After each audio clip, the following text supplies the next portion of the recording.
এই একদিনে এক রাতের কষ্ট সারা বাংলাদেশকে বিক্রি করলেও হবে না। এত কষ্ট করছে এই ভাইটা আমার, প্রত্যেক দিন রাতে চিৎকার করে কাঁদতেছে আর বলতেছে, বাড়িতে যে সময় আসে হঠাৎ করে রাইতে জায়গা চিৎকারের আওয়াজে পেটের ব্যথায় বলে, তামিম বাইরে বলো আমাকে আইসা কোরআন শরীফ তেলাওয়াত করুক, আজহার বাইরে বলো আমার বাসায় এসে কোরআন শরীফ করুক। হঠাৎ করে তার বোনে আমাকে দরজার মধ্যে নক করে, আমি সিট মারে উঠি, এত রাত্রে ডাক দিছে। এরপরে দরজা খুলে আইসা দেখি ভাই চটপট করতেছে। আপনার একটা মানুষের রক্তকরণ হইতেছে, ব্যথা, এত ব্যথা, যে ব্যথার বাসা। সে আমাকে বলছে, ভাই আল্লাহ যেন কোন শত্রু কেউ কাফের কেউ এই রোগ দিয়ে মৃত্যু দেয় না।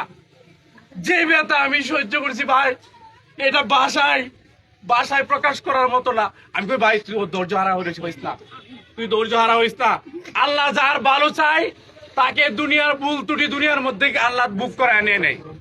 আল্লাহ রাসূলেরও হাদিস, রাসূল সাল্লাল্লাহু আলাইহি ওয়াসাল্লাম হাদিস, কারো যদি আল্লাহ তার মঙ্গল চাই দুনিয়ার মধ্যে বুক করায় একদম পরিষ্কার করে তাকে কবরে নেই। এবং হাদিস আছে, কেউ যদি লিভার ক্যান্সারে আক্রান্ত হইয়া পেটের পীড়ায় অবস্থায় মৃত্যুবরণ করে, সে যেন শহীদ মৃত্যুবরণ করলো। আর আপনারা জানেন না, সাইদ যখন এই হালতে ছিল, সাইদের ফোনগুলি আমি পাশে থেকে রিসিভ করছিলাম।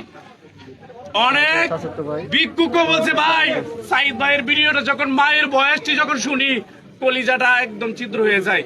ভাই তার জন্য আমি ভিক্ষুকে এত টাকা পাঠাইছি এবং একজন রিস্কাওয়ালা